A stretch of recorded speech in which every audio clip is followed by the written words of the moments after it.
It's the morning of August 20th now, and back out working on the combine, trying to get the grain tank stuff put back together, and then want to kind of look over everything with an inspection checklist and see if I can find anything, or see what I find, I should say, that needs further attention before the season starts. I got the pulleys put on, or the sprockets put on, right as it was getting dark last night. Video wasn't really working very well. But those, I think, should be ready to go. Just need to get the chain put back on and then tighten up the tensioner up there. I have some stuff inside the grain tank I need to get put back together yet with the tank loading auger. And then hopefully at that point we'll have everything sort of in a position that I can fire the combine up and run and get that one idler pulley on the drive belt for the clean grain auger adjusted and kind of go from there. Okay, chain's all buttoned up there. While I'm over on this side of the combine, though, I am going to put the straw chopper back in the rearward position, and I'm going to have to pull the stuff off the top so I don't mash it, it looks like, or at least the water jug. So basically we just slid this forward to make some more room in the shop over the winter, especially since I worked on stuff and we never actually put it clear back in the corner where it normally goes. It kind of helped make a little more space and not have to duck under and bash your head on the fins on the straw chopper. It is a fairly slick situation here, and I think this is the first year that we actually even bothered moving it.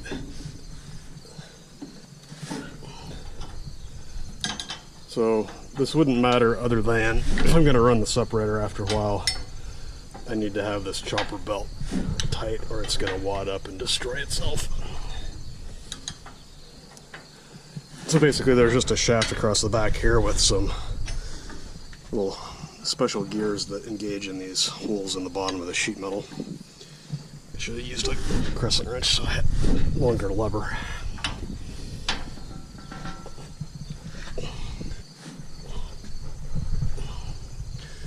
Well, we seem to be binding on something, and I don't know what, so I'm going to turn the camera off and figure it out. Well, I couldn't find anything serious that was causing it to bind up, so we upgraded to a 12-inch metric wrench, and just about to get the last little bit here. We're also sort of fighting against the belt tension right now, so this last little bit I'm going to have to put a little bit of heft behind the wrench. But I've got these pins, hopefully should pop up into this hole. I was just noticing there's actually two holes here. I'm not sure why that is, but it looks like it was running in this one before, because you can see how it's worn there. You can tell where the pin was rubbing. So basically just need to get that back the last little bit here.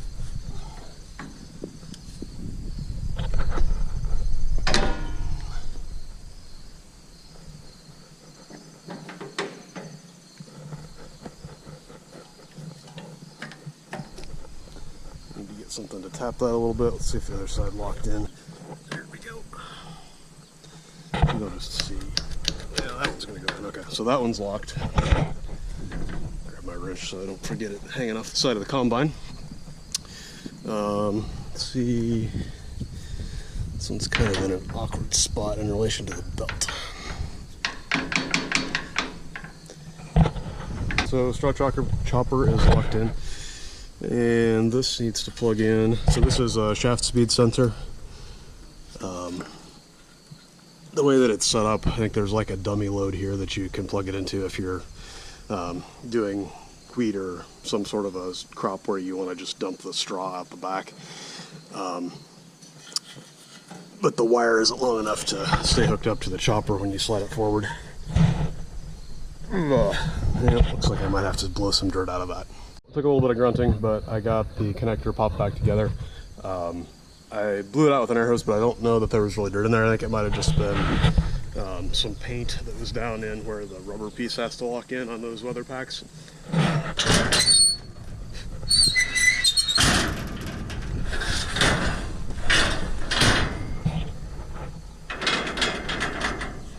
So now we're gonna head up to the grain tank, but I think I'm gonna take some tools with me. I made it up to the grain tank with the new loading auger tube, some metric wrenches, and a socket set.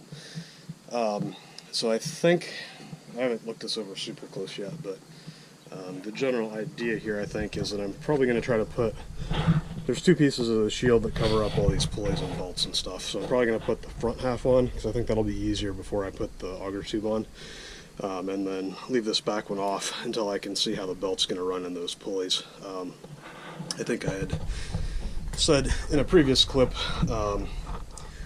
which depending on how these get edited together may or may not be close to this, but I've got some extra washers back here to space this pulley over because the belt was rubbing on that inside edge. Don't think there's anything on this one, but I'm not 100% sure about that. But I want to run everything and see kind of where stuff self-aligns to, and then decide if I want to change the spacers on those. But I think where the part line in that is going to come like right here, so I think I'll be able to get to this pulley for sure, and probably that one. Well, I thought I had a game plan, and then I changed my mind. I think we're going to just put this front half of the shield on loose, probably stick a nut on there, finger tight, so it can't get into anything. And then that way I'll be able to pull it back easily if I do need to adjust that lower pulley. So the next step, I think, is to get some oil into that angle gear case that's down underneath that. According to the operator's manual, it takes exactly 4 quarts. So I've got a brand new jug of official John Deere GL5 80W90. Not using synthetic for this because it's not a real high load and I don't think it matters. Synthetic is significantly more expensive than the straight gear oil. But the John Deere gear oil is pretty good stuff and not really very much more expensive than off-brand. So we've got our flexible funnel set up here, and we're going to put some oil. I think we're ready to go on with the new auger tube. Notice there's a couple of pins here, so that's how you kind of line it up and make sure that it's in the right orientation, and then we should be able to drop the bolts through. I went ahead and scraped all the dirt off of here. We're assuming that the new one probably isn't imperfect in the same way that the old one was, so we want to try to make sure we get that gap fairly tight so that everything's nice and firm.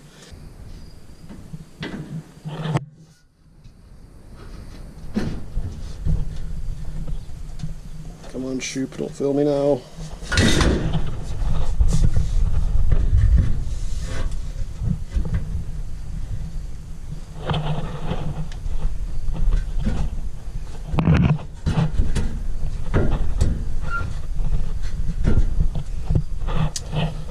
Seems that the holes are just enough off of not being the same that I'm going to have to do a little tapping to get this thing going.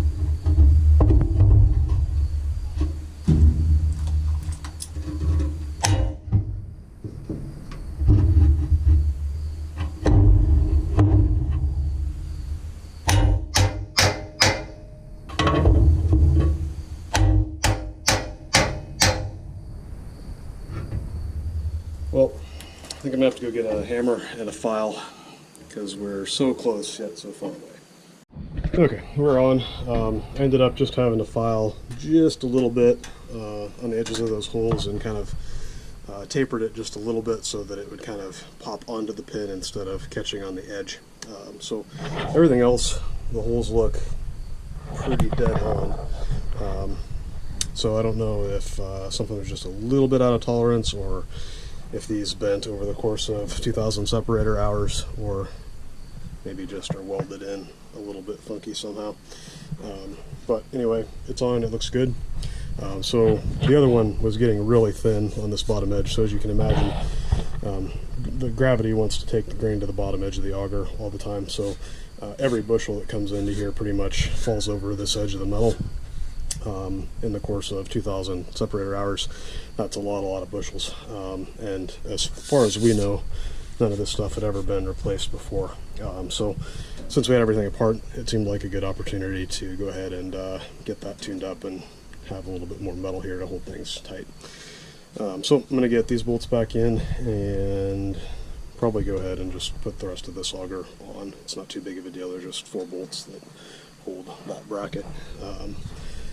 And then hopefully that will be pretty close to where we can fire up the separator and see how everything acts.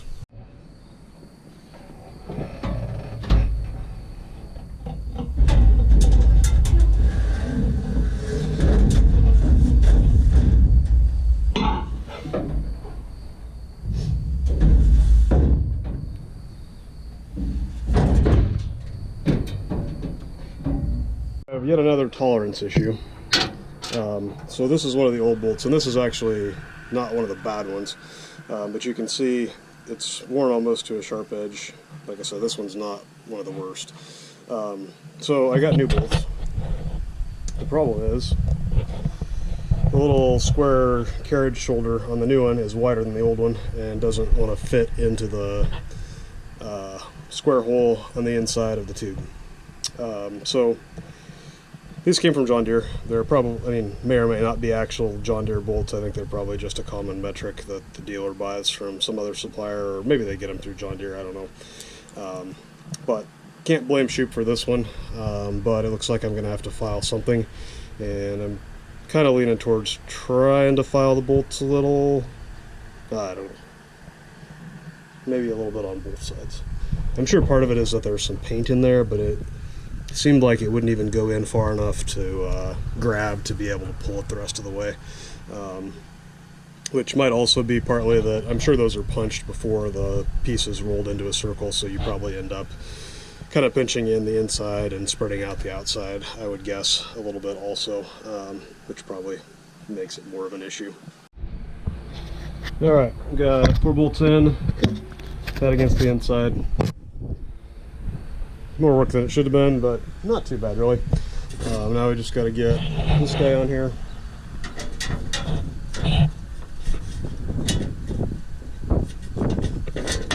Hopefully there's not anything on it that can be too screwed up.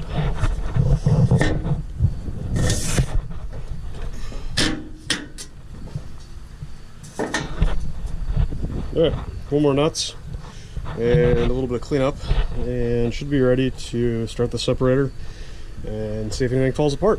Well, I maybe lied. Instead of 4 bolts, I really should have 6. So this piece that I have in my hands here basically is a little chute that bolts onto the bottom of this auger and then directs some of the grain flow to that corner of the grain tank. I'm not sure if it's to try to fill that corner a little faster so that it fills evenly, or if it's just the sample door outside the cab is right there also. So I suspect that it's more for that, so that you can reach in and test a sample for moisture. I think we're ready to throw the separator on, and hopefully we'll see the auger at the top of that tube turn.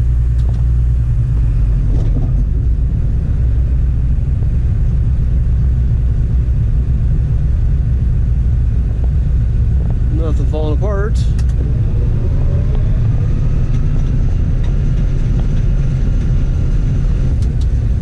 Got the signature rattle of a straw walker machine, but I think things are doing what they're supposed to. You can hear probably the straw chopper, I think was what that squeak was from. I'm gonna go see how that belt's lined up in the pulley right over here. Right over, and it's right in the glare, probably not gonna be able to see it. So far so good. Probably adjust that pulley position. It looks like the belt's kind of against the back side, so probably I'm gonna take those washers that I put in a couple years ago out and try it again. But once I get that done, then probably be able to button up the rest of the shields on that, and then start the wholesale inspection. So I'm up here in the grain tank looking things over on these idler pulleys, and where the belt's running is not a problem because we're not getting against the side. However, I can tell that it's a little bit closer to the right side than the left. So I think I'm going to go ahead and take out at least, it looks like there's at least 2 washers on this top one, and I think maybe there's 1 washer on the bottom. So I think I'm going to take out at least one of the ones here and see exactly what's on that bottom one. But I think with that new style shaft, where that front pulley is a lot more exact than with the old stuff. And I think that, I mean, my suspicion is that it is farther in, I guess, because if it was, yeah, it'd be, the pulley now would be farther in than it used to be, I think, at least based on where the belt's running on these pulleys. So it looks like probably I don't want those washers in now. or at least want less washers. Where it's at, I think, would not cause any problems, but since it's preseason and we have time to try to make things as right as possible, I'm going to go ahead and kind of tweak that a little bit, I think. So we ran it the second time, and this one I think is pretty good. It's a little bit closer to this side than the back side now, but it looks pretty well lined up with that front pulley, sighting down the edges of the pulley at least. So I ended up taking one washer out here, which was kind of a thicker washer, less than an eighth, but probably more than a 16th. And then I thought I took one washer out of that bottom pulley. It's way off. So I'm debating putting a washer back in that lower one. Not totally decided on that, but it definitely seems like it's closer to the elevator than this top one, and the top one seems like it's about in the right line. So looks like I'm going to take the belt loose, or the tensioner loose again, and try another iteration and see how that works out. So I think third time's the charm. It's not dead center, but I think it's probably as close as it needs to be and as close as it's going to get. So I think should be ready to put the shields all back on this stuff, and I did kind of check just to make sure the bearings were tight on everything while I had stuff apart here. There's nothing that needs greased in this region. I know the gearbox has oil, so I won't have to mess with that when I'm checking oil in other gearboxes. So I think this should all be ready to button back up, and then hopefully won't have to take anything apart again for a while in this area. I got things looked over on the combine, and nothing that I really didn't know about, I don't think, so far at least. I've got a few belts that I'm debating on, some that are easy to get to and some that are not as easy to get to. I'm probably going to look up and see how much they cost and kind of make the call.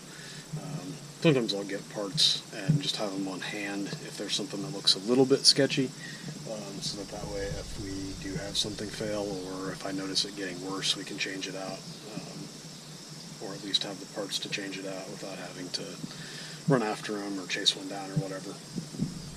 But otherwise things look pretty good, I think. I'm not sure if I got any video of this earlier. So this is the old grain tank loading auger housing, so you can see this edge is pretty much razor sharp and thin for about from there to maybe there or so, and it's a lot thinner than the new one, even pretty much all the way around. You can see it would have started that thick, and it's a lot less than that now.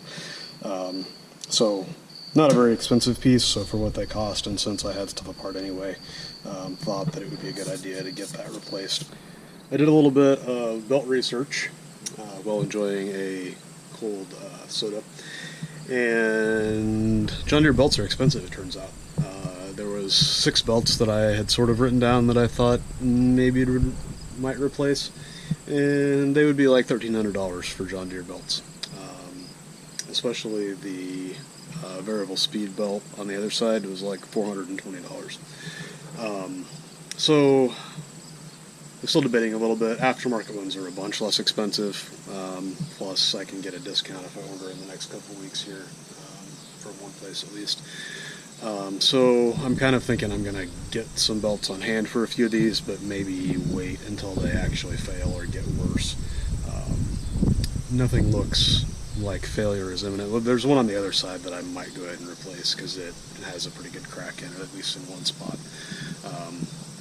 But like this is one of the ones that I was thinking I maybe should replace. It's got some cracks, but not like too terrible bad, really. I mean, they're like, there's cracks, but they're not like clear to the backing. Dad thought that he had replaced this once, but I'm a little bit skeptical.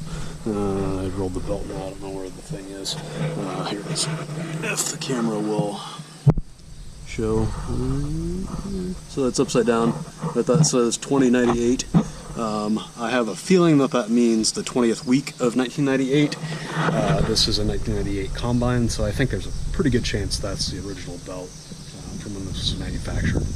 I don't know for sure when it was manufactured in the year. I think this one, it looked like the date code was 09, which is like kind of the belt that drives this stuff.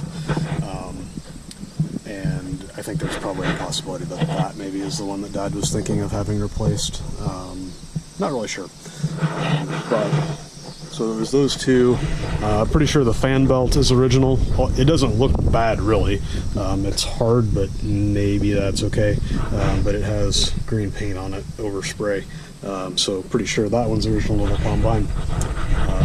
22 years old. Not doing too bad. But I'm pretty sure this combine has always been stored inside. Because when Dad bought it, it was kind of right before harvest season, and I think like it had just been traded in before he bought it, so it didn't sit inside very long. So this is the one that I think I might go ahead and replace. This is what drives these shoe conveyor augers. I think that's the right term. And it's a really long belt that has a stupid amount of tension on it. I mean, it's tight. And the thing down there is kind of a little bit screwball also. The slip clutch and that mechanism, not the best design in my opinion. So that one I probably might get and replace, although I don't think it's too bad. Well, maybe some other stuff has to come off to get to it, because there's 3 other belts on that pulley set. So that one I might go ahead and replace because of that crack. Surprisingly, the rest of the belt doesn't really look too bad. I was also thinking about, so this is the cylinder drive, so the actual threshing element would be on the other side of this panel on this shaft. So there's this big 4-rib or 4-belt assembly that these are like $300 I think from John Deere, and then this is the expensive one up here. It's $420 I think. Probably I'm gonna punt on those. I saw some maybe less than ideal feedback on some of the aftermarket stuff, so that says $298, so that's probably original to the combine. I didn't try to find the other drive belt. This one, can't even tell what it says. Looks like 106 SS. Let's see if that's the part number is there. That one may have been replaced though, because that is a little bit newer style marking than some of those belts had. Probably gonna replace this one, get that feeder house drive belt on hand, and maybe hold off on the other stuff for the time being. Unless I change my mind, which happens from time to time. It also has been a while since we've done any videos out looking at the crop, I think. So we're gonna wait out and check on some beans and then some of the corn right over here as well. Things look pretty good. We are getting pretty dry, and there's not much chance of rain in the next week and a half, potentially longer. So that's a little concerning. Kind of get past the windrows a little bit here where the beans are full height. We are seeing some spots every once in a while that is looking like sudden death syndrome. Just be like one plant every once in a while, which is a little bit strange. I don't know if that means that there was bacteria on the seed. The guy that I buy seed from also farms next to me, and he had a bunch that he treated with a product that's supposed to help with sudden death, and he has about the same. The pods, there's a decent number of pods it seems like, but there's a lot of 1 and 2 bean pods instead of 3 and 4 bean pods, which is a little bit concerning. And they're not very fat yet. Yeah, so look, I mean, we got lots of 1s and 2s, and that one is totally flat. There's 1 bean there, 2 beans in that one, and you can see, I mean, there aren't huge cracks here, but the ground is pretty dry, even down a couple inches. definitely some rain would make a big difference in our final yield.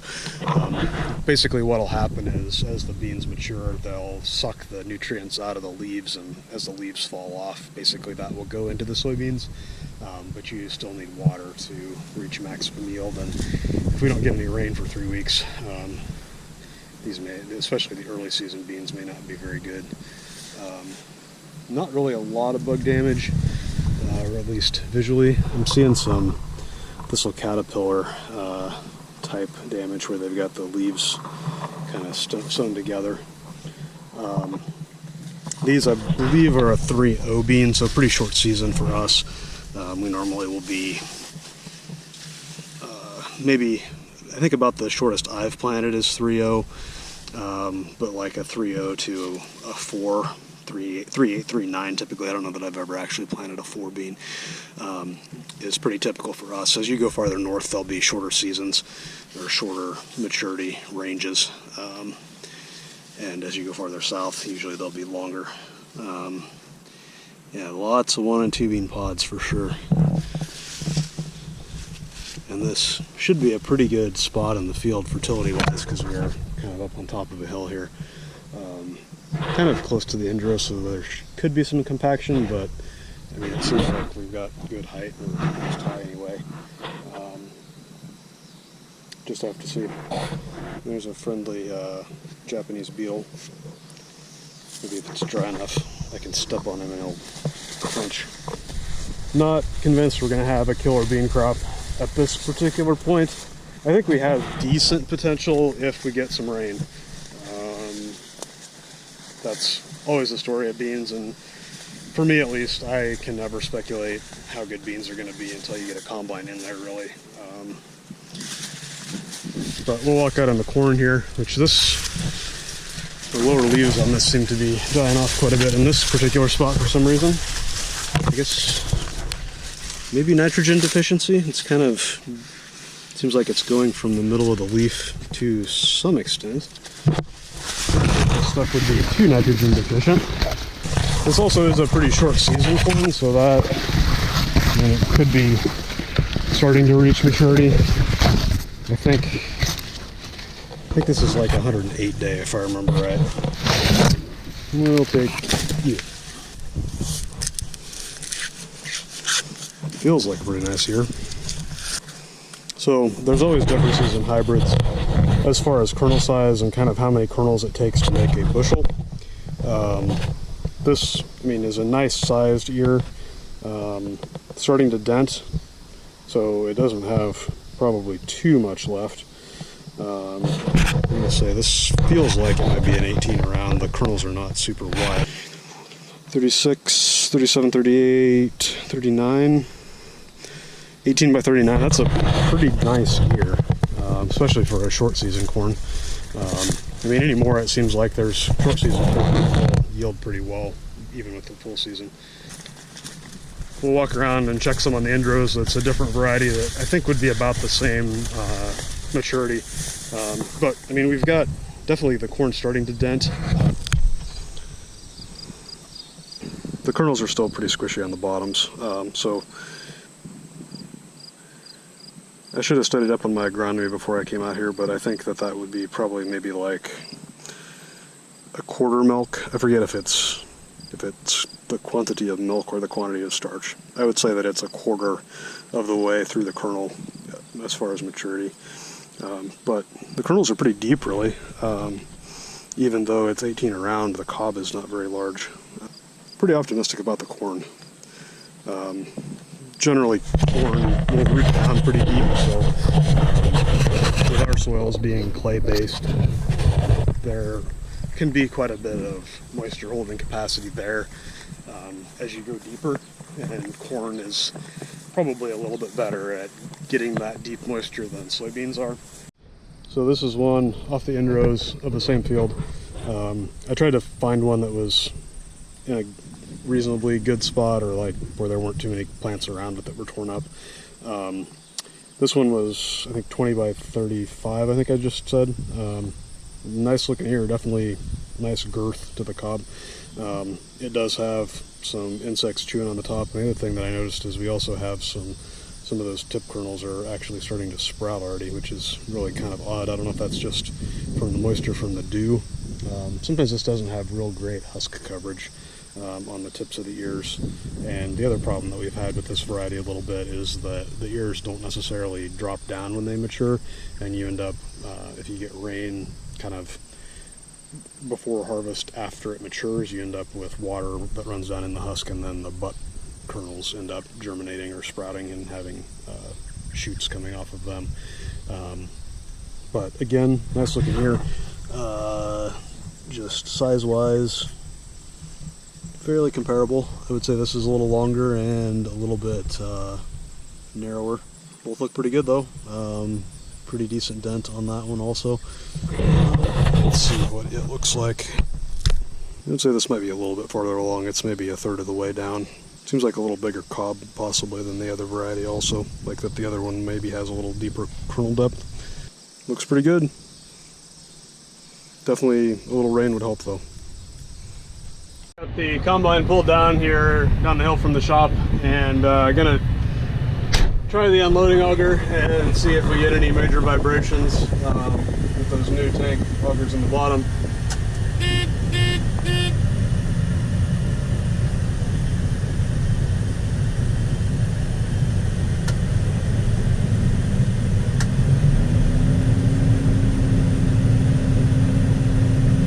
I think it might be smoother than it used to be. So I guess my concern about that back one not seeming to be balanced maybe it was unfounded. Don't hear anything rubbing, so that's good news. Time to pull her in the shed and probably dig into a little bit more of the maintenance stuff next week.